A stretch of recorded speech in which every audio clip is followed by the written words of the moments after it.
भूमाफियाओं का प्रभाव बढ़ता जा रहा है।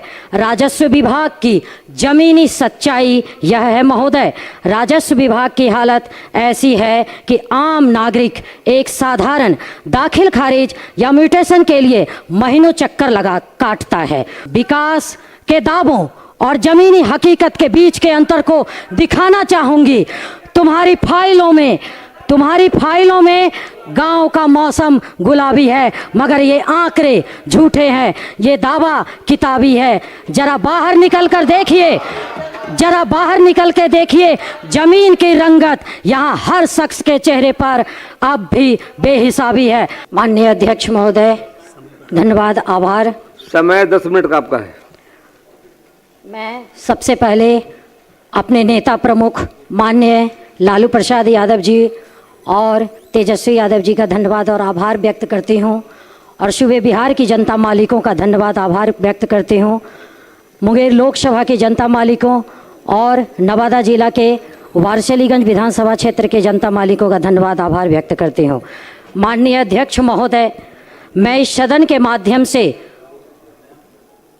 कटौती प्रस्ताव पेश कर रही हूँ। भूमि सुधार एवं राजस्व विभाग की जर्जर, जटिल और जन विरोधी व्यवस्था पर सरकार का ध्यान आकृष्ट करना चाहती हूँ। यह विभाग सीधे तौर पर किसानों, भूमिहीनों, गरीबों और आम नागरिकों के जीवन से जुड़ा है, लेकिन दुर्भाग्य से आज यही विभाग भ्रष्टाचार, देरी और अव्यवस्था का पर्याय बन गया है।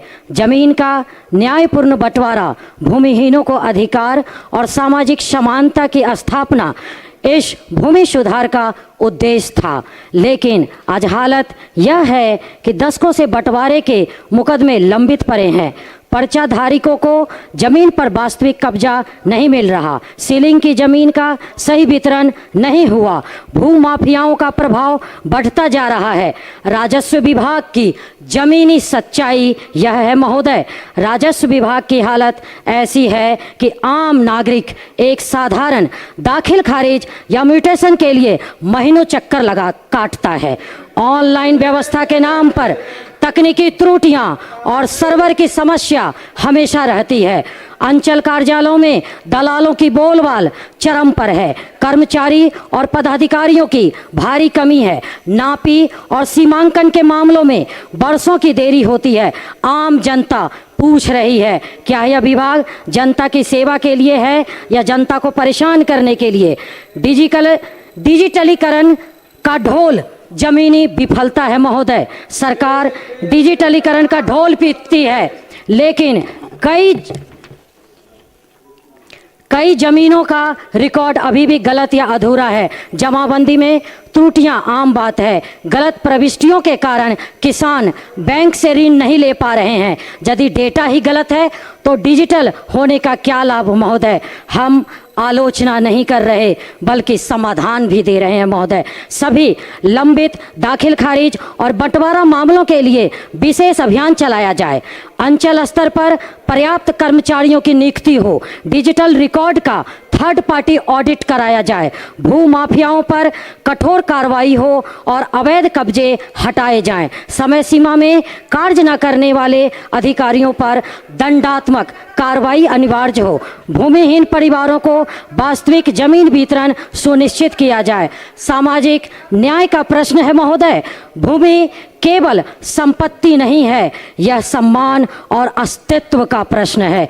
यदि गरीब को जमीन का अधिकार नहीं मिलेगा तो सामाजिक न्याय केवल भाषण बनकर रह जाएगा महोदय। यह विभाग अगर सुधर गया तो लाखों गरीबों की जिंदगी बदल सकती है, लेकिन यदि इसी तरह चलता रहा तो यह व्यवस्था भी शोषण का सबसे बड़ा माध्यम बन जाएगी। सरकार से मैं आग्रह है, घोषणाओं से बाहर निकलकर धरातल पर सुधार करे।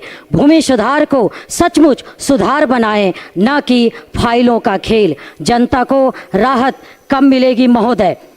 अब आज मैं इस सदन में बिहार के खेल विभाग की गिरती हुई स्थिति पर सरकार का ध्यान आकर्षित करना चाहती हूँ महोदय। सरकार बार बार दावा करती है कि खेल को बढ़ावा दिया जा रहा है। लेकिन मैं पूछना चाहती हूँ, क्या बदहाल मैदान, खाली पद और पलायन करते खिलाड़ी ही खेल विकास की पहचान है?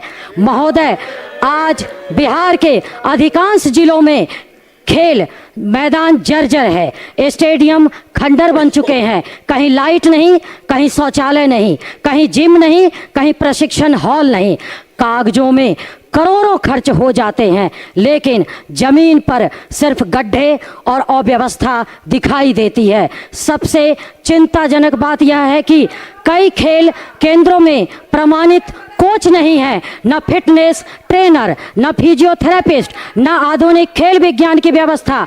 ऐसे में बिहार का खिलाड़ी आगे कैसे बढ़े? नतीजा यह है कि हमारा talent Haryana, Punjab, railway, army और निजी अकादमियों में चला जाता है। जब वही खिलाड़ी मेडल जीतता है, जो बिहार का नाम पीछे छूट जाता है। विकास के दावों और जमीनी हकीकत के बीच के अंतर को दिखाना चाहूंगी। तुम्हारी फाइलों में गांव का मौसम गुलाबी है, मगर ये आंकड़े झूठे हैं, ये दावा किताबी है। जरा बाहर निकल के देखिए जमीन की रंगत। यहाँ हर शख्स के चेहरे पर अब भी बेहिसाबी है। मैं इस सदन का ध्यान पूर्व उप मुख्यमंत्री एवं हमारे नेता प्रतिपक्ष श्री तेजस्वी यादव जी के कार्यकाल की एक ऐतिहासिक योजना की ओर दिलाना चाहती हूँ। शांति बनाए रखें। मेडल लाओ नौकरी पाओ, मेडल लाओ नौकरी पाओ।